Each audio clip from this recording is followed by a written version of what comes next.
साथियों, आप सभी का इस प्लेटफॉर्म पर स्वागत है। यहाँ पर हम लोग विजन आईएएस कोचिंग संस्था के द्वारा पीटी 365 प्रकाशित की जाती है, तो हम लोग राज व्यवस्था पीटी 365 या पॉलिटी 365 को देख रहे हैं। और आज के वीडियो में हम लोग इसका जो चौथा सेक्शन है, न्यायपालिका या जुडिशरी, इससे संबंधित जो भी महत्वपूर्ण करंट अफेयर हैं और जो भी जीएस के पॉइंट ऑफ व्यू से महत्वपूर्ण चीज़ें हैं, उनको यहाँ पर हम लोग देखेंगे। तो चलिए प्रारंभ करते हैं।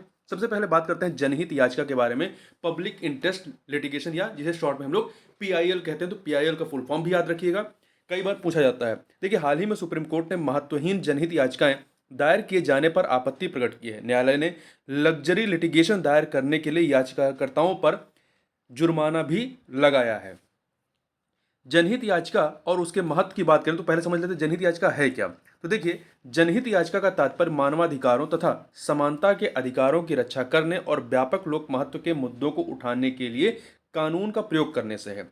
जनहित याचिका की अवधारणा कहाँ से ली गई, ये महत्वपूर्ण प्रश्न है। तो अमेरिकी न्यायिक प्रणाली से ली गई है। और जनहित याचिका जो है अनुच्छेद 39A पर आधारित है। 39A आपका नीति निर्देश सिद्धांत के तहत आता है। यह अनुच्छेद प्रावधान करता है कि राज्य जाति, धर्म, पंथ आदि के आधार पर किसी प्रकार का भेदभाव किए बिना न्याय प्रदान किया जाना सुनिश्चित करेगा। जनहित याचिका जो है न्यायालयों द्वारा जनता को दी गई शक्ति है। और इसके अतिरिक्त जनहित याचिका सार्वजनिक और निजी दोनों तरह के कानूनी मामलों पर दायर की जा सकती है। जनहित याचिका के तहत जिन मामलों पर विचार किया जाता है उनमें बधुआ मजदूरी, महिलाओं पर अत्याचार, पर्यावरणीय प्रदूषण, खाद्य पदार्थों मिलावट, विरासत और संस्कृति के अनुरक्षण से संबंधित मामले आदि शामिल होते हैं। और ध्यान रखिएगा, जनहित याचिका किसी भी हाई कोर्ट या सीधे सुप्रीम कोर्ट में दायर की जा सकती है। तो ध्यान रखिएगा, हाई कोर्ट और सुप्रीम कोर्ट दोनों जगह पे दायर की जा सकती है, इसके अतिरिक्त और कहीं पे नहीं। ठीक है, अब हम लोग बात करें कि जनहित याचिका या पीआईएल दायर कौन कर सकता है। तो देखिए, भारत का कोई भी नागरिक, यह जरूरी नहीं है कि याचिकाकर्ता स्वयं पीड़ित व्यक्ति हो। ये पूछा जा सकता है कि पीआईएल कौन दायर कर सकता है। दूसरा, कोई भी संगठन, किंतु वह व्यक्तिगत एजेंडे को पूरा करने के लिए नहीं बल्कि जनता के हित में याचिका दायर कर सकता है। तीसरा, यदि कोई मामला अत्यधिक लोक महत्व का है तो न्यायालय उस मामले के संबंध में स्वतः संज्ञान ले सकता है। साथ ही न्यायालय ऐसे मामले के लिए वकील भी नियुक्त कर सकता है। तो न्यायालय स्वयं पहल दायर कर सकता है स्वतः संज्ञान लेकर के, और कोई संगठन भी कर सकता है, और कोई व्यक्ति भारत का नागरिक भी कर सकता है, भले ही वह उस मामले से मतलब जुड़ा हुआ ना हो या उससे पीड़ित ना हो। यहां पर हम थोड़ा सा पीआईएल के इतिहास के बारे में समझ लेते हैं। तो देखिए, 1976 में पीआईएल की अवधारणा को न्यायाधीश कृष्ण अय्यर ने बॉम्बे कामगार सभा बनाम अब्दुल थाई केस वाद में प्रस्तुत किया था। इस केस में गैर पंजीकृत कामगारों के संगठन को अनुच्छेद 32 के तहत रिट याचिका दायर करने का अधिकार दिया गया था। तो ये अवधारणा जो है आपकी 1976 में आती है, न्यायाधीश कृष्ण अय्यर जी के द्वारा। 1979 में बात करें, 1979, तो सबसे पहली पीआईएल जो है हुसैन आरा खातून बनाम बिहार राज्य केस में दायर की गई थी। अवधारणा तो इससे पहले आई थी, परंतु जो पीआईएल के तहत जो दायर की गई थी वो पीआईएल हुसैन आरा खातून बनाम बिहार राज्य केस में दायर की गई थी। यह जेलों और विचाराधीन कैदियों की अमानवीय स्थितियों या परिस्थितियों से संबंधित थी। वहीं 1981 1981 की बात करें तो एसपी गुप्ता बनाम भारत संघ केस में न्यायाधीश पीएन भगवती द्वारा पीआईएल आंदोलन का नया दौर शुरू किया गया था। तो ये नाम न्यायाधीश पीएन भगवती महत्वपूर्ण है, याद रखिएगा, क्योंकि न्यायाधीश भगवती को, पीएन भगवती को भारत में फादर ऑफ पीआईएल के नाम से जाना जाता है। तो फादर ऑफ पीआईएल किसे कहते हैं? न्यायाधीश पीएन भगवती जी को कहा जाता है। अब थोड़ा सा कुछ महत्वपूर्ण जो केसेस रहे हैं जनहित याचिका के संदर्भ में, जिसमें महत्वपूर्ण न्यायिक निर्णय हुए, उनकी बात कर लें तो एक केस आता है एसपी गुप्ता बनाम भारत संघवाद। एसपी गुप्ता बनाम भारत संघवाद 1981 का, जिस मामले की सुनवाई जो है आपका न्यायाधीश पीएन भगवती ने किया था। यहीं से इन्होंने पीआईएल आंदोलन का नया दौर शुरू किया था। तो सद्भावनापूर्ण कार्य करने वाला कोई भी नागरिक या गैर सरकारी संगठन अनुच्छेद 226 और 32 के तहत, क्रमशः 226 के तहत हाई कोर्ट और 32 के तहत सुप्रीम कोर्ट के रिट क्षेत्राधिकार की सहायता ले सकता है। इसके माध्यम से ऐसे व्यक्तियों के कानूनी या संवैधानिक अधिकारों के उल्लंघन के विरुद्ध उपचार की मांग की जा सकती है, जो सामाजिक या आर्थिक या किसी अन्य अक्षमता के कारण न्यायालय नहीं जा सकते हैं। वहीं दूसरा केस है एमसी मेहता बनाम भारत संघवाद 1987 का। गंगा जल प्रदूषण के खिलाफ प्रस्तुत की गई जनहित याचिका में सुप्रीम कोर्ट ने कहा कि यद्यपि याचिकाकर्ता नदी तट का स्वामी नहीं है, फिर भी उसे कानूनी प्रावधानों को लागू कराने के लिए न्यायालय जाने का अधिकार है, क्योंकि उसका निजी हित गंगा नदी के जल का उपयोग करने वाले लोगों के जीवन की रक्षा करना है। आगे चलते हैं। अगला है आपका अधिकरण के बारे में, ट्रिब्यूनल्स के बारे में। तो देखिए, हाल ही में सुप्रीम कोर्ट ने कहा है कि राष्ट्रीय हरित अधिकरण एनजीटी प्रादेशिक अधिकार क्षेत्र के मामले में हाई कोर्ट के अधीनस्थ आता है।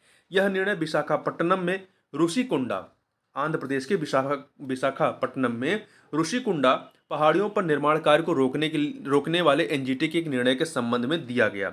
एनजीटी जो है आपका राष्ट्रीय अधिकरण जो है, यह 7 कानूनों के तहत दीवानी मामलों की सुनवाई कर सकता है। ये 7 कानून महत्वपूर्ण है। ये अधिनियम याद रखिएगा, कई बार पूछ लेता है। पहला है जल प्रदूषण निवारण तथा नियंत्रण अधिनियम 1974। दूसरा है जल से ही संबंधित है, जल प्रदूषण निवारण तथा नियंत्रण उपकर अधिनियम, शश अधिनियम 1977। एक 74 का, एक 77 का है। और वहीं तीसरा है वन संरक्षण अधिनियम 1980।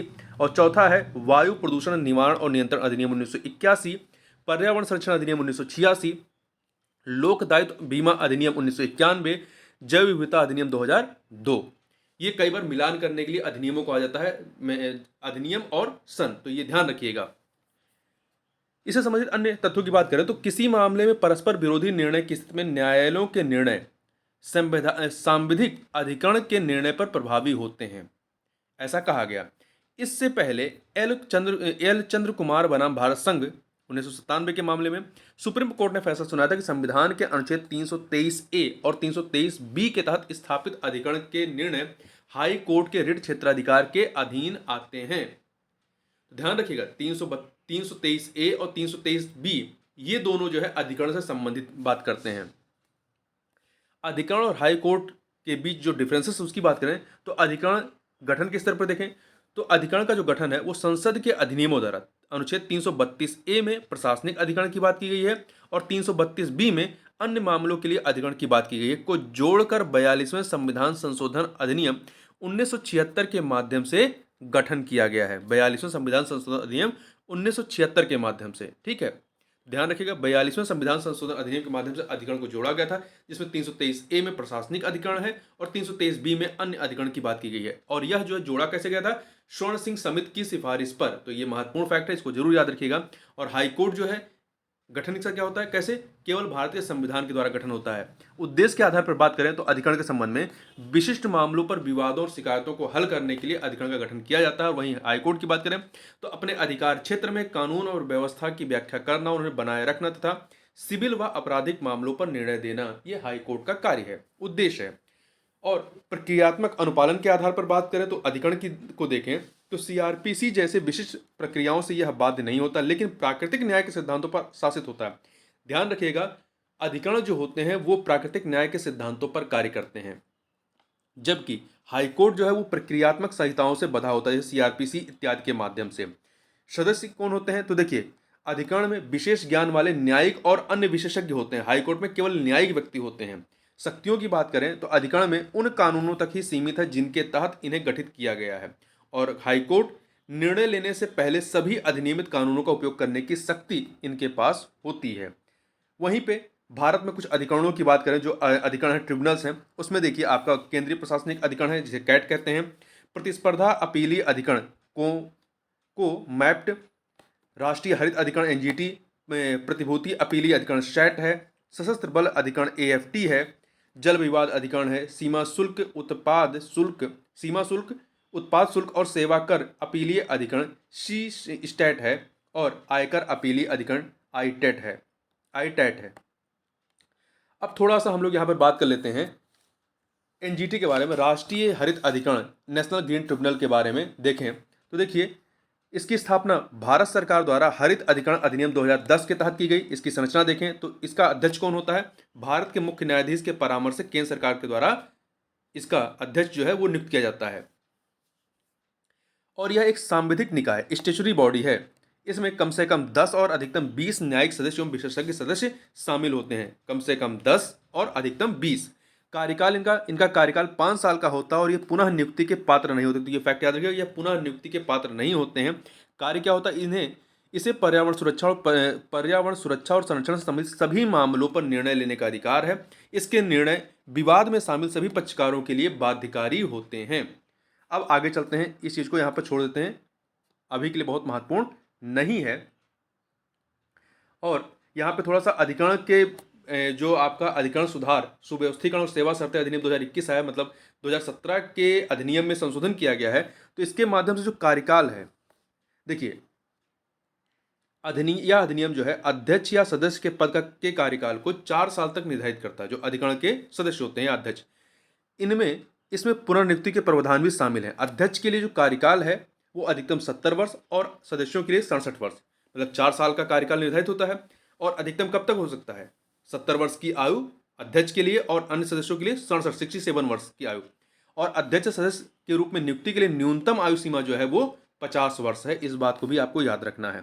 आगे चलते हैं, आगे हम लोग बात कर लेते हैं न्यायाधीशों की नियुक्ति के संबंध में। अपॉइंटमेंट ऑफ जजेज कैसे होता है? देखिए, सुप्रीम कोर्ट में 2 वर्ष से अधिक समय के बाद न्यायाधीशों के सभी स्वीकृत 34 पद न्यायाधीश 34 पद पर न्यायाधीश नियुक्त हो जाएंगे। तो कुल कितने स्वीकृत पद हैं? 34 है। देखिए, वर्तमान में शीर्ष न्यायालय में कुल न्यायाधीशों की संख्या 32 थी पहले, अब तो 34 हो गई है। सुप्रीम कोर्ट के लिए स्वीकृत न्यायाधीशों की संख्या कितनी है? 34 है। भारत के संविधान में अनुच्छेद 124(1) के अनुसार संसद कानून द्वारा सुप्रीम कोर्ट में न्यायाधीशों की संख्या निर्धारित कर सकती है। कौन करती है? संसद करती है। यहाँ पे यदि पूछा जाए प्रश्न में, राष्ट्रपति करता है, प्रधानमंत्री करता है या संसद करती है, तो संसद करती है। ठीक है, 124(1) के तहत। तो ध्यान रखिएगा, आर्टिकल 124(1). न्यायाधीशों की नियुक्ति के बारे में बात करें तो भारत के मुख्य न्यायाधीश और सुप्रीम कोर्ट के अन्य न्यायाधीशों की नियुक्ति संविधान के अनुच्छेद 124(2) के तहत राष्ट्रपति द्वारा कोलेजियम प्रणाली की मदद से की जाती है। संख्या जो निर्धारित होती है 124(1) के तहत, और जो नियुक्ति होती है राष्ट्रपति के द्वारा 124(2) के तहत कोलेजियम प्रणाली की मदद से। सुप्रीम कोर्ट के वरिष्ठतम न्यायाधीश को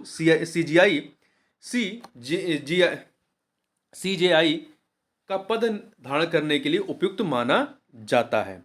निवर्तमान मतलब जो वर्तमान में मुख्य न्यायाधीश होते हैं, सीजेआई होते हैं, के द्वारा अगले सीजेआई के नाम की सिफारिश की जाती है।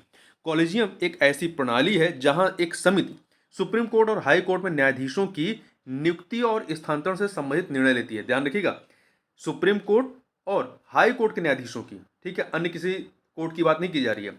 इस समिति में जो ये समिति होती है, इस समिति में भारत के मुख्य न्यायाधीश और सुप्रीम कोर्ट के 4 वरिष्ठतम न्यायाधीश और हाई कोर्ट के 3 सदस्य, यदि हाई कोर्ट में नियुक्ति की होनी है तब शामिल होते हैं। यदि सुप्रीम कोर्ट में ही बात करनी है तो वहां पे मुख्य न्यायाधीश और सुप्रीम कोर्ट के 4 वरिष्ठतम न्यायाधीश होते हैं। और यदि हाई कोर्ट में नियुक्ति या स्थानांतरण करना है तो वहां पे क्या होगा? वहां पे हाई कोर्ट के 3 सदस्यों को भी लिया जाएगा और उन 3 सदस्यों में से एक वहां का मुख्य न्यायाधीश होगा। तो हाई कोर्ट कोलिजियम का नेतृत्व जो है वो वर्तमान मुख्य न्यायाधीश और उस न्यायालय के 2 अन्य वरिष्ठतम न्यायाधीश करते हैं। कुछ अन्य चीजों को यहां पे देखें। कोलिजियम प्रणाली के संदर्भ में जो महत्वपूर्ण न्यायिक निर्णय है, 3 निर्णय आते हैं। एक प्रथम न्यायाधीशवाद या फर्स्ट जज केस होता है 1981 का, दूसरा द्वितीय न्यायाधीशवाद सेकंड जज केस 1993 का, तीसरा आपका था तृतीय न्यायाधीशवाद थर्ड जज केस 1998 का। ये बहुत महत्वपूर्ण केस हैं। जो पहला है आपका प्रथम न्यायाधीशवाद फर्स्ट जज केस 1981, यह एसपी गुप्ता मामला है। एसपी गुप्ता मामला, ये एसपी गुप्ता मामला काफी महत्वपूर्ण है। यहीं पर जज थे आपके न्यायाधीश पीएन भगवती, जिन्होंने पीआईएल को लेकर के क्रांति की थी, मतलब उसके एक नया दौर शुरू किया था। तो देखिए, एसपी गुप्ता मामला, सुप्रीम कोर्ट ने निर्णय दिया कि राष्ट्रपति जो है वो भारत के मुख्य न्यायाधीश द्वारा की गई सिफारिश को ठोस कारणों के आधार पर अस्वीकार कर सकता है। इस तरह इस मामले में कार्यपालिका को अधिक अधिकार प्राप्त हुए। दूसरा केस आता है द्वितीय न्यायाधीशवाद सेकंड जज case 1993, supreme court advocates on record association बनाम भारत संघवाद का। भारत के मुख्य न्यायाधीश को न्यायिक नियुक्तियों और स्थानांतरण के मामले में केवल 2 वरिष्ठतम न्यायाधीशों से परामर्श करने की आवश्यकता है, ऐसा सेकंड जज केस में कहा गया। पर जो थर्ड जज केस आता है 1998 का, इसमें भारत के मुख्य न्यायाधीश को न्यायिक नियुक्तियों और स्थानांतरण के मामले में अपनी राय बनाने के लिए सुप्रीम कोर्ट के 4 वरिष्ठतम न्यायाधीशों से परामर्श करना चाहिए, जो कि अभी जिसका अनुपालन किया जाता है। जिला न्यायाधीश के बारे में बात कर लेते हैं, महत्वपूर्ण है। देखिए, जिला न्यायाधीश क्या होता है? जिले में सर्वोच्च न्यायिक प्राधिकारी होता है। जिले में सर्वोच्च न्यायिक प्राधिकारी होता है। वह सिविल और साथ ही आपराधिक दोनों मामलों में आरंभिक तथा अपीली क्षेत्राधिकार रखता है।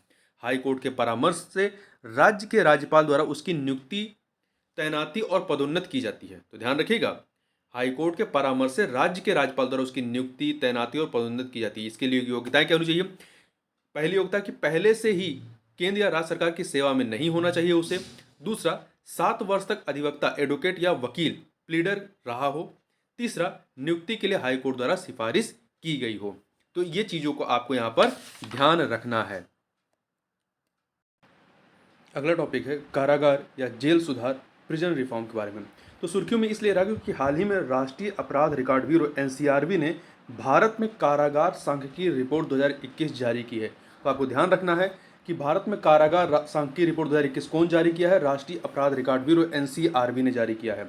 कारागारों के संबंध में अन्य संबंधित फैक्टरों की बात करें तो कारागार या कारागार में रखे गए व्यक्ति जो हैं ये राज्य सूची का विषय है। जेल और जेल में रखे गए कैदी ये राज्य सूची का विषय है। कारागारों का प्रशासन और प्रबंधन संबंधित राज्य सरकारों का उत्तरदायित्व है। ये कारागार अधिनियम 1894 और संबंधित राज्य सरकारों की कारागार नियमावलियों द्वारा शासित होते हैं। गृह मंत्रालय कारागारों और वहां बंद कैदियों संबंधित विविध समस्याओं पर राज्यों के सहित प्रदेशों को नियमित मार्गदर्शन तथा सलाह प्रदान करने का कार्य करता है। अब यदि हम कारागार सांख्यिकी रिपोर्ट 2021 के बारे में बात करें तो देखिए, ये जो कारागार सांख्यिकी रिपोर्ट है ये राष्ट्रीय अपराध रिकॉर्ड ब्यूरो द्वारा जारी की जाने वाली प्रमुख वार्षिक रिपोर्टों में से एक है। इस रिपोर्ट में विविध प्रकार के आंकड़े प्रदान किए जाते हैं, जैसे अलग अलग प्रकार के कारागारों की संख्या एवं उनकी क्षमता, कारागार अधिकारियों की संख्या व प्रशिक्षण, कारागार का बजट व व्यय इत्यादि। रिपोर्ट के जो प्रमुख बिंदु हैं वो क्या है? पहला, विचाराधीन अंडर ट्रायल कैदियों की उच्च संख्या का होना। भारतीय कारागारों में प्रत्येक 10 में से लगभग 8 कैदी अपनी सुनवाई का इंतजार कर रहे हैं, मतलब अंडर ट्रायल हैं। और उत्तर प्रदेश कारागारों में विचाराधीन कैदियों की संख्या सर्वाधिक है। इसके बाद बिहार दूसरे नंबर पर है और महाराष्ट्र तीसरे नंबर पर है। वंचित वर्ग के कैदी के बारे में तो 67.5% कैदी जो है अनुसूचित जाति, एससी कैटेगरी के और एसटी कैटेगरी के और अन्य पिछड़ा वर्ग के हैं, समुदायों के हैं। तो मतलब एक बहुत बड़ी संख्या जो है इन समुदायों से आती है, मतलब जो कैदी हैं उनमें। विचाराधीन कैदियों में से 80% समाज के वंचित वर्गों से हैं। जो विचाराधीन अंडर ट्रायल कैदी हैं उनमें से 80% जो हैं समाज के वंचित वर्गों से हैं। इसके अतिरिक्त बजट एवं बुनियादी ढांचे के बारे में बताया गया कि 2021-22 के लिए स्वीकृत बजट में 2020-21 की तुलना में 13% की वृद्धि की गई थी। अब थोड़ा सा राष्ट्रीय अपराध रिकॉर्ड ब्यूरो के बारे में बात करें। NCRB, national crime record bureau, NCRB के उद्देश्य क्या है? सबसे पहले समझ लीजिएगा कि यह गृह मंत्रालय के अधीन एक केंद्रीय एजेंसी है जिसकी स्थापना 1986 में 1986 में हुई थी। इसका उद्देश्य अपराध और अपराधियों के बारे में सूचना के प्रसार केंद्र के रूप में कार्य करना, अंतर्राज्यीय और अंतर्राष्ट्रीय अपराधियों के बारे में सूचना का संग्रह, समन्वय और प्रसार करना तथा क्राइम रिकॉर्ड ब्यूरो के कर्मचारियों को प्रशिक्षण सुविधाएं प्रदान करना, अपराधी व्यक्तियों के फिंगरप्रिंट रिकॉर्ड के राष्ट्रीय भंडारगृह के रूप में कार्य करना। एनसीआरबी के द्वारा जो रिपोर्टें जारी की जाती हैं उनमें से कुछ महत्वपूर्ण हैं। पहला, भारत में दुर्घटनावश मृत्यु और आत्महत्या, accidental death and suicide in India. दूसरा, भारत में अपराध, क्राइम इन इंडिया। तीसरा, भारत में जेल सांख्यिकी, प्रिजन स्टैटिस्टिक्स इंडिया, जो कि अभी जारी की गई है। तो ये 3 महत्वपूर्ण रिपोर्टें जो जारी करता है, इसके अतिरिक्त अन्य भी रिपोर्टें जारी करता है। अब यहाँ आगे बढ़ने से पहले थोड़ा सा हम लोग पैरोल और फरलो के बारे में जान लें, क्योंकि लगातार जो है पैरोल शब्द जो है लगातार चर्चा में बना रहा है हरियाणा के संदर्भ में। तो पैरोल और फैरलो क्या है इसको समझ लेते हैं। पैरोल जो है ये किसी खास ज़रूरत को पूरा करने के लिए कैदी को दिया जाता है। मतलब किसी कैदी की किसी की डेथ हो गई है, उसके बहुत करीबी की, या उसे किसी करीबी की शादी है, जैसे उसकी बहन की शादी है इत्यादि के लिए, या अन्य इसी प्रकार की कोई ज़रूरत है तो उसको पैरोल दिया जाता है। परंतु यह ध्यान रखने वाली बात है कि यह कोई अधिकार नहीं, मतलब कैदी जो है वो अधिकार के रूप में नहीं मांग सकता है, ये कोर्ट की दया पर है। दूसरा, यह ऐसी व्यवस्था है जिसमें पैरोल की अवधि सजा की अवधि में शामिल नहीं की जाती। यह सजा का निलंबन है, मतलब जितने दिन की सजा है उसमें जो पैरोल की अवधि में आप बाहर जाएंगे उस टाइम को उसमें जोड़ा नहीं जाएगा। दूसरा, फरलो जो है बिना किसी कारण के निर्दिष्ट सालों तक जेल की सजा काटने के बाद, यदि कोई कैदी कुछ निर्धारित सालों तक जेल की सजा वो सही से काट चुका है तो उसे जो है ये फरलो कुछ दिनों के लिए बाहर जाने की छूट दी जा सकती है। ठीक है, तो ये बिना किसी कारण के वो जा सकता है, उसके लिए कोई कारण होने की ज़रूरत नहीं है। और फरलो जो है एक कैदी का अधिकार होता है, ध्यान रखिएगा। पैरोल जो है वो कोई अधिकार नहीं है, परंतु फरलो जो है ये कैदी का अधिकार है। दोनों में बहुत बड़ा डिफरेंस है ये। दूसरा फरलो के बारे में, इसमें कैदी को दी गई फरलो की अवधि सजा की अवधि में शामिल की जाती है। मतलब वो 10 दिन बाहर जा रहा है तो उसकी सजा में से वो 10 दिन जो है वो कम ही होगा, वो काउंट किया जाएगा सजा की अवधि में। यह सजा का परिहार रिमिशन है, तो ध्यान रखिएगा, पैरोल जो है वो निलंबन है सजा का, और फरलो सजा का परिहार है। आगे चलते हैं, आगे बात करते हैं कारागारों का आधुनिकीकरण परियोजना के बारे में। भारत सरकार ने कारागारों में अत्याधुनिक सुरक्षा उपकरणों का उपयोग करने के लिए कारागारों का आधुनिकीकरण परियोजना के माध्यम से राज्यों और संघ राज्य क्षेत्रों को निम्नलिखित के लिए वित्तीय सहायता या अनुदान सहायता के रूप में प्रदान करने का निर्णय लिया। किसके लिए? कारागारों की सुरक्षा बढ़ाना और सुधारात्मक प्रशासन कार्यक्रमों के माध्यम से कैदियों के सुधार और पुनर्वास कार्य को सुविधाजनक बनाना। और इस परियोजना की जो अवधि है, कारागारों का आधुनिकीकरण जो परियोजना है, इसकी अवधि जो है 5 वर्ष की 2021 से 2026 तक है। अवधि ध्यान रखिएगा, ये महत्वपूर्ण है। और इस परियोजना में सभी राज्यों एवं संघ राज्य क्षेत्रों को कवर किया जाएगा और व्यापक तौर पर इसमें अग्रलिखित प्रकार के कारागार शामिल हो। कौन कौन से? केंद्रीय कारागार, जिला कारागार, उप कारागार, महिला कारागार, खुले कारागार, विशेष कारागार इत्यादि। ये जो कारागारों का आधुनिकीकरण परियोजना है, इसके मुख्य घटक क्या है? वीडियो कॉन्फ्रेंसिंग अवसंरचना का निर्माण, शरीर पर धारण किए जाने वाले कैमरे, door frame, metal detector, security pole, baggage scanner, frisking, search, jamming solution, सुधारात्मक कार्यक्रम इत्यादि इसमें शामिल हैं। आगे चलते हैं, मृत्युदंड के बारे में बात करें। डेथ पेनल्टी या इसे कैपिटल पनिशमेंट भी कहते हैं। हाल ही में सुप्रीम कोर्ट ने स्वतः संज्ञान शू मोटो लेते हुए उस प्रक्रिया का पुनर्विलोकन आरंभ किया है जिसके द्वारा न्यायालय मृत्युदंड देते हैं। मृत्युदंड के बारे में बात करें, जब किसी व्यक्ति को उचित कानूनी सुनवाई के बाद अपराध की सजा के रूप में मौत की सजा दी जाती है तो उसे मृत्युदंड कहा जाता है। अत्यंत प्राचीन काल से ही इसका उपयोग दंड के एक तरीके के रूप में किया जाता रहा है। अब थोड़ा सा हम लोग पहले बात कर लेते हैं भारत में मृत्युदंड से संबंधित जो संवैधानिक और कानूनी प्रावधान है उनको। 7वीं अनुसूची में देखिए, आपराधिक कानून और आपराधिक प्रक्रिया जो है ये समवर्ती सूची का विषय है। इसके चलते मृत्युदंड से संबंधित कई कानून मौजूद हैं, राज्य स्तर पर भी, केंद्रीय स्तर पर भी। अनुच्छेद 21, विधि द्वारा स्थापित प्रक्रिया के अलावा किसी भी व्यक्ति को उसके जीवन या व्यक्तिगत स्वतंत्रता से वंचित नहीं किया जा सकता है। आर्टिकल 72 और आर्टिकल 161 इसमें राष्ट्रपति के और आर्टिकल 161 में इसमें राज्यपाल की क्षमा दान करने की शक्तियों का उल्लेख किया गया है।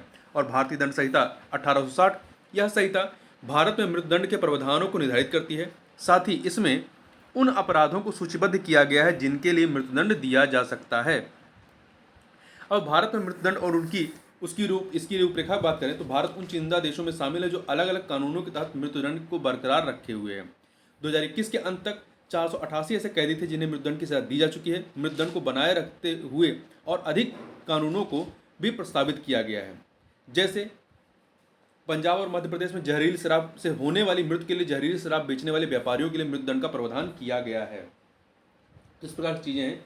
आगे चलते हैं, आगे हम थोड़ा सा बात कर लेते हैं जो मृत्युदंड से संबंधित अंतर्राष्ट्रीय कन्वेंशन है उन कन्वेंशन की। पहला है नागरिक और राजनीतिक अधिकारों की अंतर्राष्ट्रीय परिसंविदा, international covenant on civil and political rights ICCPR से जुड़ा दूसरा वैकल्पिक प्रोटोकॉल है।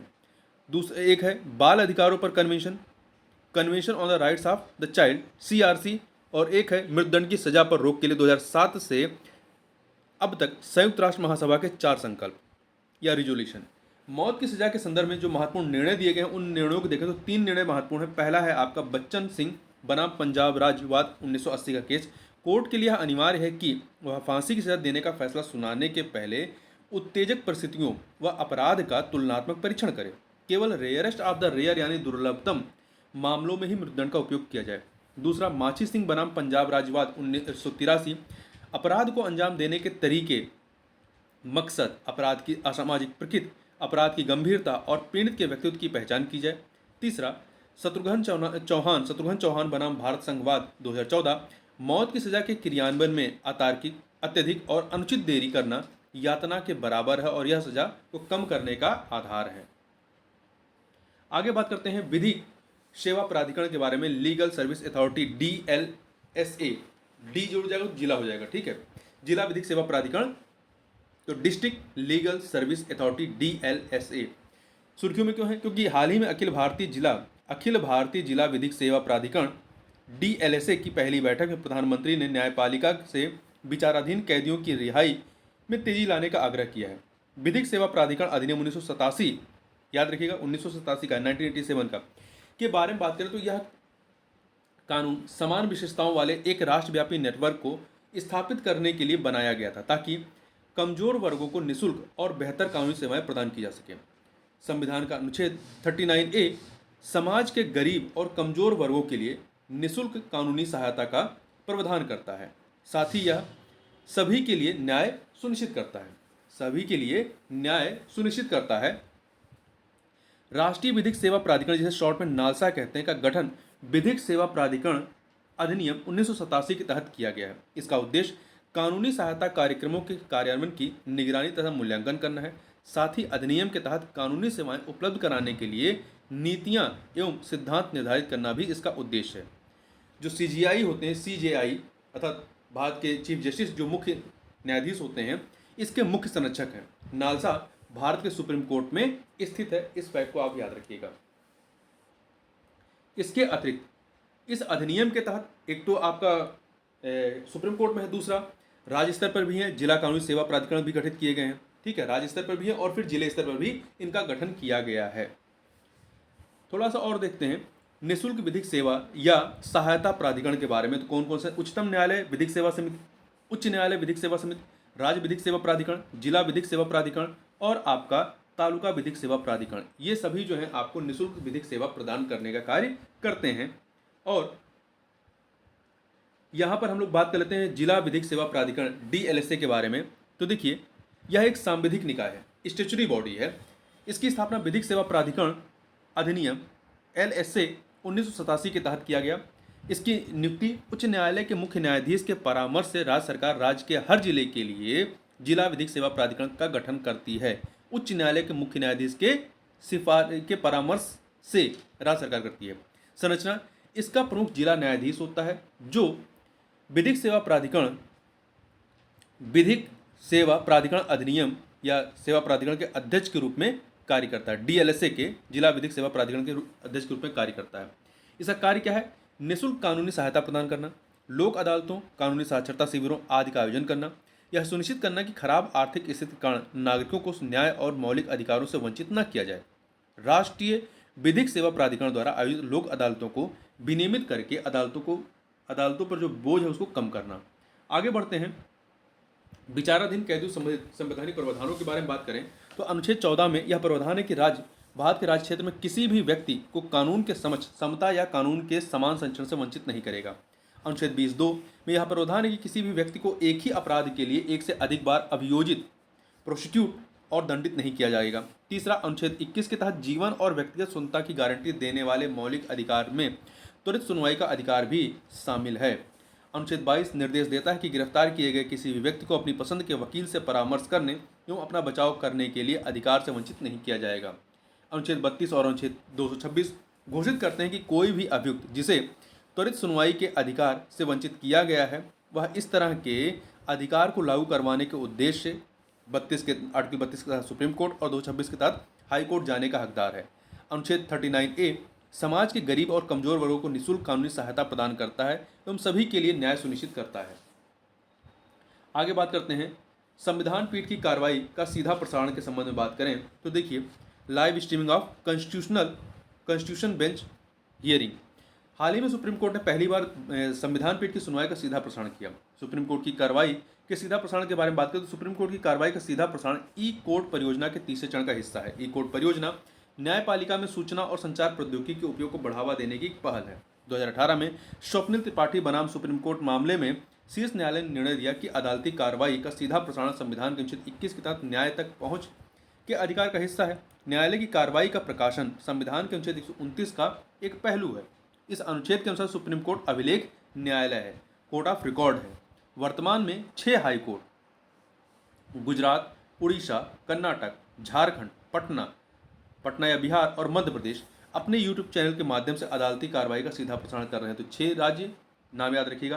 यहाँ ध्यान रखिएगा कि गुजरात हाई कोर्ट अदालती कार्रवाई को लाइव स्ट्रीम सीधा प्रसारण करने वाला पहला उच्च न्यायालय है। इसके बाद कर्नाटक हाई कोर्ट ने इस प्रक्रिया को अपनाया था। अब बात करते हैं न्यायपालिका को अधिक कुशल और सुलभ बनाने के लिए जो अन्य मंच हैं, उसमें है शूपेश। शूपेश मतलब न्यायालय की दक्षता में सहायता के लिए सुप्रीम कोर्ट का portal, supreme courts portal for assistance in courts efficiency.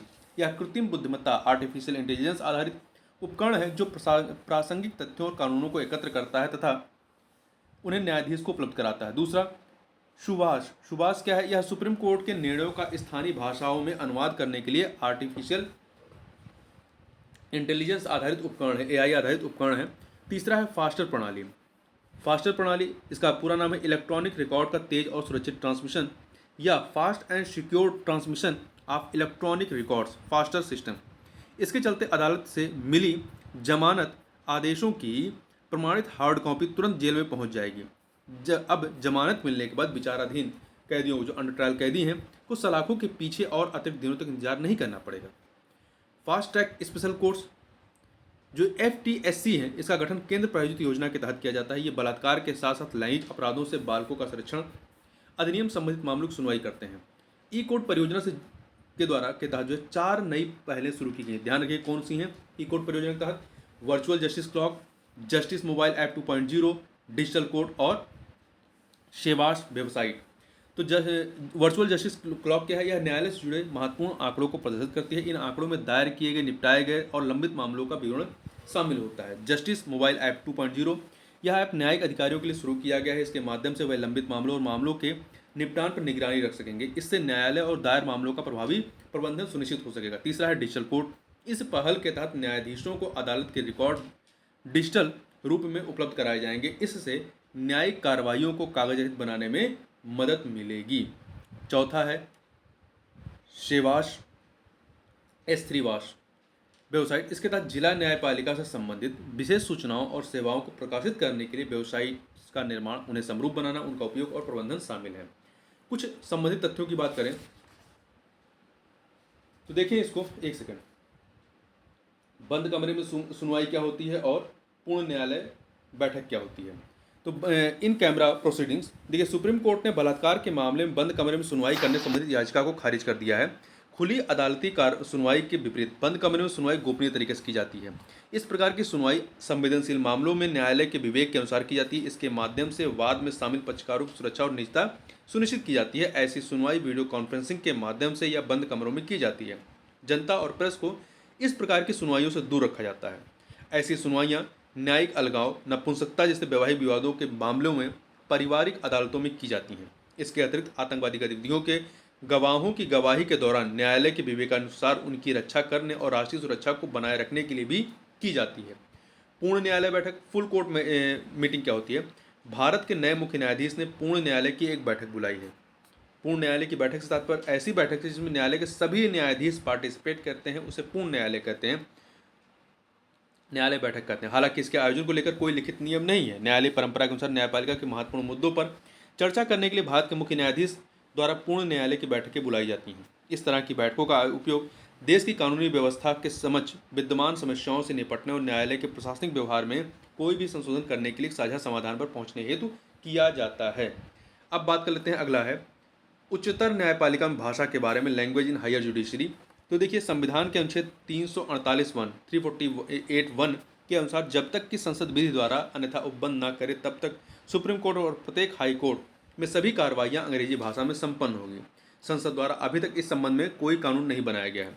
दूसरा, अनुच्छेद 348(2) के अनुसार किसी राज्य का राज्यपाल राष्ट्रपति की पूर्व सहमति से उस राज्य के हाई कोर्ट की कार्रवाइयों के लिए हिंदी या उस राज्य के शासन संबंधी आदेशों के लिए प्रयोग होने वाली किसी अन्य भाषा के प्रयोग की अनुमति दे सकता है। हालांकि हाई कोर्ट द्वारा पारित निर्णय, डिक्री या आदेश अंग्रेजी भाषा में ही होंगे। कुछ महत्वपूर्ण सुर्खियों को देखें तो पहला है टेली लॉ सेवा। टेली लॉ सेवा क्या है? देखिए न्याय विभाग और नालसा के बारे में भी हम लोग बात कर ही चुके हैं। तो न्याय विभाग और नालसा ने कानूनी सेवाओं के एकीकृत वितरण पर एक समझौता ज्ञापन पर हस्ताक्षर किए हैं। इस समझौते के अनुसार नालसा प्रत्येक जिले में केबल टीवी लॉ कार्यक्रम के लिए 700 वकीलों की सेवाएं प्रदान करेगा। केबल होता है केबल टीवी, तो केबल टेली लॉ कार्यक्रम। पैनल में शामिल किए गए वकील रेफरल वकीलों के रूप में काम करेंगे। ये मुकदमेबाजी से पहले के चरण में विवाद से बचने में सहायता करेंगे। साथ ही ये विवाद समाधान तंत्र को भी मजबूत करेंगे। टेलीला पहल जो है 2017 में विधि और न्याय मंत्रालय के अंतर्गत न्याय विभाग ने शुरू की थी। ध्यान रखिए कब प्रारंभ किया गया था, 2017 में। यह पहल एक विश्वसनीय और कुशल इंटरफेस प्रदान करती है। यह मुकदमेबाजी से पहले विवाद समाधान के उपाय भी सुझाती है। टेलीला पहल कानूनी मदद मांगने वाले हाशिए पर रहे लोगों की कानूनी सहायता को अधिक महत्व देती है। यह 1 लाख ग्राम पंचायतों में कॉमन सर्विस सेंटर में उपलब्ध टेली या वीडियो कॉन्फ्रेंसिंग अवसंरचना का उपयोग करती है। इन कॉमन सर्विस सेंटर के माध्यम से यह पहल पैनल में शामिल वकीलों द्वारा लोगों को कानूनी सहायता उपलब्ध कराती है। ब्रॉडकास्ट सेवा पोर्टल के बारे में बात करें तो यह अलग अलग प्रकार के लाइसेंसों, अनुमतियों, पंजीकरण आदि के लिए ब्रॉडकास्टर्स के आवेदनों की त्वरित फाइलिंग और प्रोसेसिंग हेतु एक ऑनलाइन पोर्टल सोल्यूशन है। इसे सूचना और प्रसारण मंत्रालय द्वारा शुरू किया गया है। यह एक सरल और उपयोगकर्ता अनुकूल वेब पोर्टल है। यह ब्रॉडकास्टर को एंड टू एंड समाधान प्रदान करता है। साथ ही यह संबंधित पारितंत्र में पारदर्शिता और जवाबदेही भी सुनिश्चित करता है। इससे आवेदनों संबंधित संपूर्ण कार्रवाइयों को पूरा करने में लगने वाले समय में कमी आएगी। साथ ही यह आवेदकों को अपने आवेदनों से संबंधित प्रगति को ट्रैक करने में भी सहायता प्रदान करेगा। शारीरिक स्वायत्तता और अखंडता, बॉडी ऑटोनॉमी एंड इंटीग्रिटी के बारे में तो हाल ही में सुप्रीम कोर्ट ने निर्णय दिया कि किसी भी व्यक्ति को टीकाकरण के लिए मजबूर नहीं किया जा सकता है, क्योंकि संविधान के अनुच्छेद 21 के तहत शारीरिक स्वायत्तता और अखंडता की रक्षा भी सुनिश्चित की गई है। न्यायालय ने यह भी कहा कि सरकार लोक स्वास्थ्य हितों के लिए व्यक्तिगत अधिकारों पर प्रतिबंध लगा सकती है। हालांकि ये प्रतिबंध सुप्रीम कोर्ट द्वारा पुट्टास्वामी निर्णय में निर्धारित 3 आवश्यकताओं को पूरा करने वाले होने चाहिए। ये आवश्यकताएं कौन सी हैं? 3: वैधानिकता, वैध आवश्यकता और अनुपातिकता। वैधानिकता, वैध आवश्यकता और अनुपातिकता।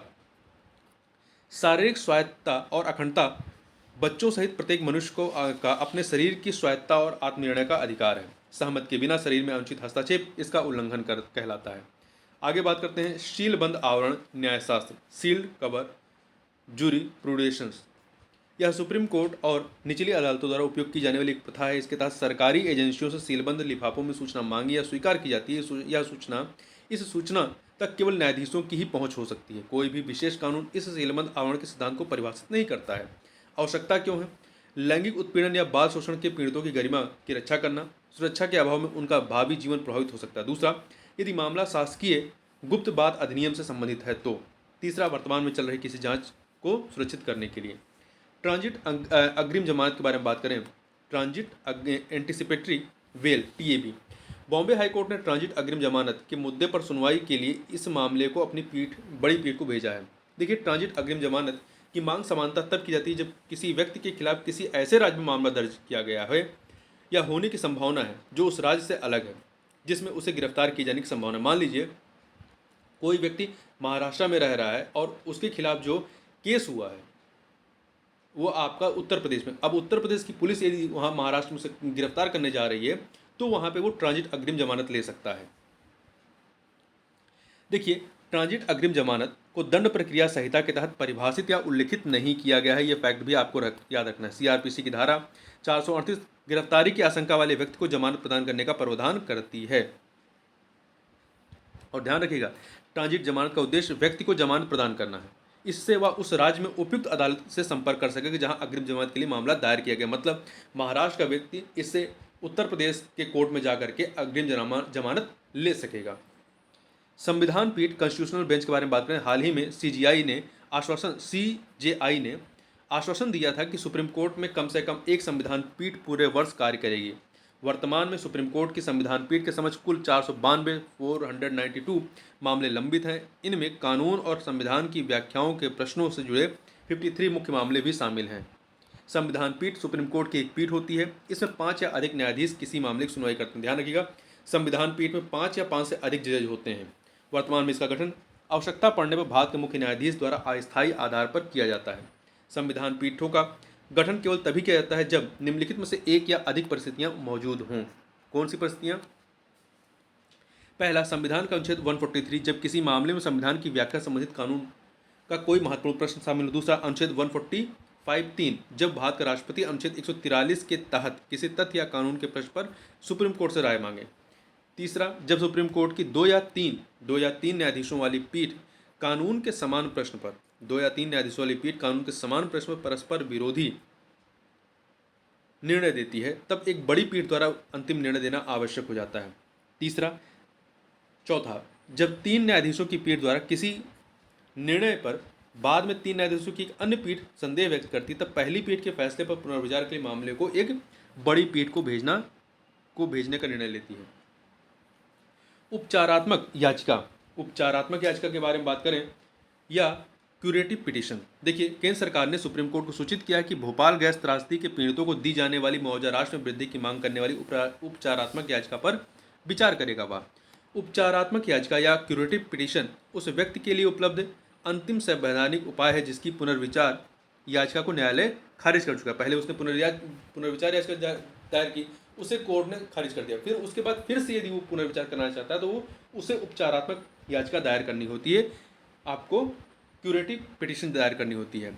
उपचारात्मक याचिका का संविधान में कोई उल्लेख नहीं है, ध्यान रखिएगा। यह अवधारणा सुप्रीम कोर्ट ने रूपा अशोक हुर्रा बनाम अशोक हुर्रा और अन्य वाद में की गई थी।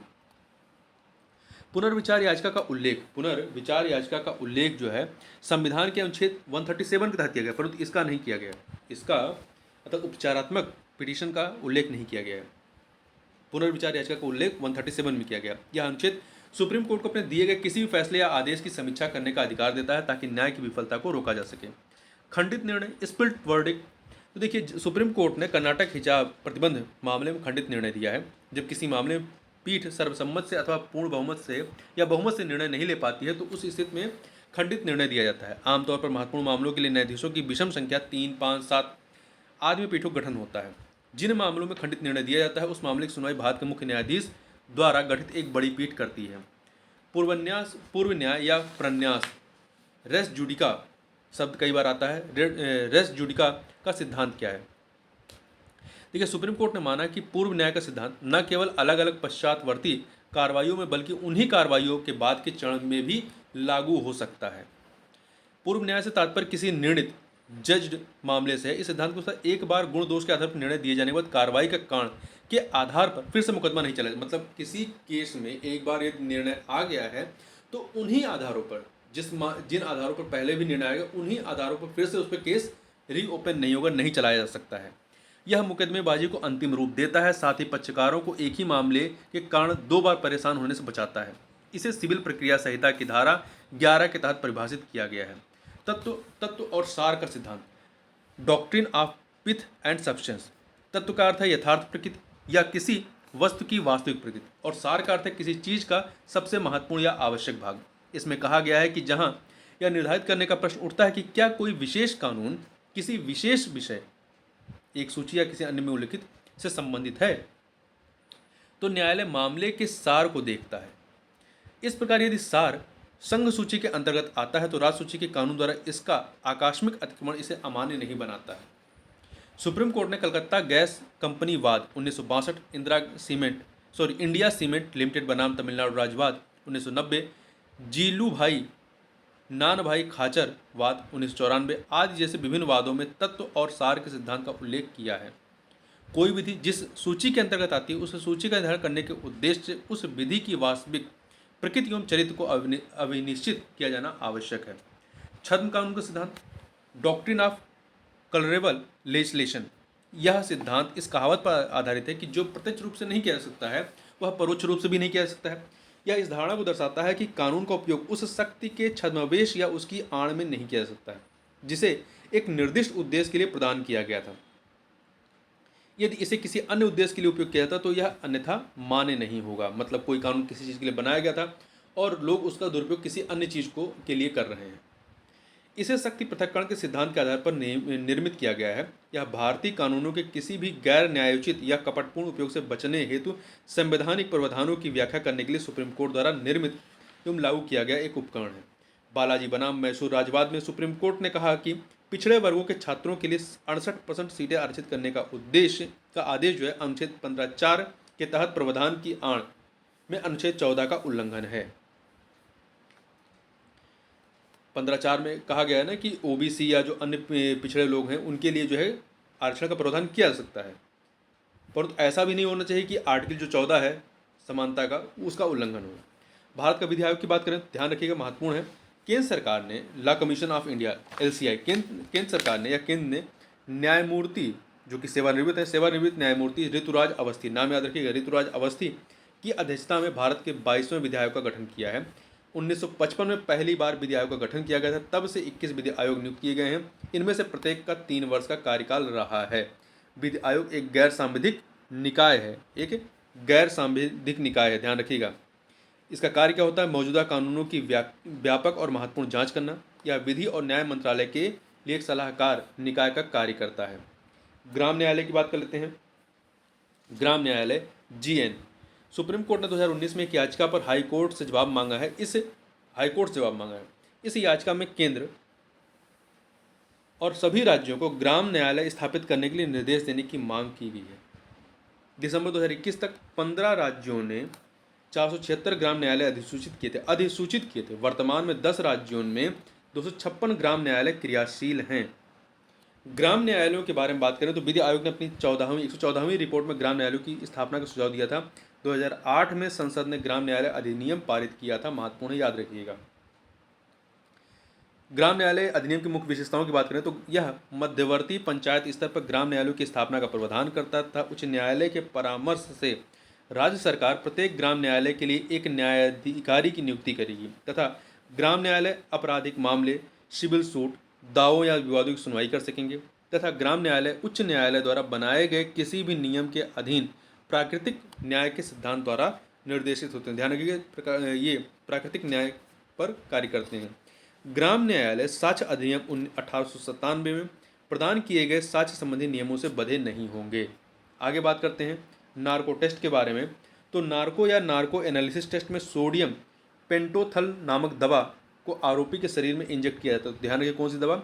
सोडियम पेंटोथल नामक दवा। यह इसे कृत्रिम निद्रावस्था या अचेतन अवस्था में ले जाती है। सोडियम पेंटोथल या सोडियम थियोपेंटल एक जल्द असर करने वाली तथा कम अवधि की एनेस्थेटिक चेतना शून्य करने वाली औषधि है। यह दवाओं के बार्बिट्यूरेट वर्ग से संबंधित है। यह एनेस्थेटिक औषाधक औषधि के रूप में केंद्रीय तंत्रिका तंत्र पर प्रभाव डालती है। सुप्रीम कोर्ट सेल्वी बनाम कर्नाटक राज्यवाद के अनुसार किसी भी व्यक्ति पर नार्को एनालिसिस, पॉलीग्राफ और ब्रेन मैपिंग टेस्ट उसकी सहमति के बिना जबरदस्ती नहीं किया जा सकता है। साथ ही केवल इन परीक्षणों के नतीजों को सबूत के तौर पर स्वीकार नहीं किया जा सकता, ऐसा कहा गया है सेल्वी बनाम कर्नाटक राज्यवाद का जो सुप्रीम कोर्ट का मामला था। आगे बात करते हैं राष्ट्रीय स्वचालित फिंगरप्रिंट पहचान प्रणाली NAFIS के बारे में। हाल ही में गृह मंत्रालय ने राष्ट्रीय स्वचालित फिंगरप्रिंट पहचान प्रणाली की शुरुआत की है। यह जो राष्ट्रीय स्वचालित फिंगरप्रिंट पहचान प्रणाली है, यह अपराधियों की उंगलियों के निशान की खोज का एक देशव्यापी डेटाबेस है।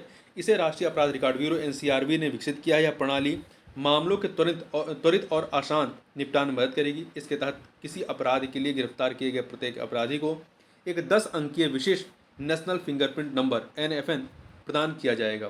किसी अपराधी के लिए इस विशेष ID का उपयोग जीवन पर्यंत किया जा सकता है। इसमें विभिन्न FIR के तहत दर्ज भिन्न भिन्न अपराधों को एक ही NFN नेशनल फिंगरप्रिंट नंबर से जोड़ा जाएगा। अप्रैल 2022 में मध्य प्रदेश ने NAFIS राष्ट्रीय स्वचालित फिंगरप्रिंट पहचान प्रणाली के माध्यम से एक मृत व्यक्ति की पहचान करने वाला देश का पहला राज्य बना था, मध्य प्रदेश। बात करते हैं राष्ट्रीय कंपनी विधि अधिकरण national company law tribunal NCLT के बारे में। तो सरकार ने NCLT राष्ट्रीय कंपनी विधि अधिकरण में 15 न्यायिक और तकनीकी सदस्यों की नियुक्ति की। उन्हें 5 वर्ष की अवधि या 65 वर्ष की आयु प्राप्त करने तक जो भी पहले वो नियुक्त किया गया है। NCLT राष्ट्रीय कंपनी विधि अधिकरण को कंपनी अधिनियम 2013 के तहत 2016 में स्थापित किया गया था। यह दिवाला और शोधन अक्षमता संहिता IBC तथा कंपनी कानून से संबंधित मामलों पर निर्णय देता है। नई दिल्ली में इसकी मुख्य पीठ स्थित है और इसके अतिरिक्त इसकी कुल 28 पीठें हैं। क्राइम मल्टी एजेंसी सेंटर क्राइमैक, देखिए कई राज्यों और के साथ प्रदेशों ने क्राइमैक अर्थात क्राइम मल्टी एजेंसी सेंटर पर एक भी अलर्ट जारी नहीं किया है। ये जो क्राइमैक है, क्राइम मल्टी एजेंसी सेंटर को 2020 में गृह मंत्रालय ने लॉन्च किया था। यह अलग अलग कानून प्रवर्तन एजेंसियों के साथ अपराध और अपराधियों के बारे में 24/7 जानकारी साझा करता है। साथ ही उनके बीच सूचना के प्रवाह को भी सुनिश्चित करता है। इसे राष्ट्रीय अपराध रिकॉर्ड ब्यूरो संचालित करता है। इसका उद्देश्य देश भर में अपराध की घटनाओं का शीघ्र पता लगाना और उनकी रोकथाम में मदद करना है। तो इस वीडियो में बस इतना ही, मिलते हैं नेक्स्ट वीडियो में, तो तक के लिए बहुत बहुत धन्यवाद।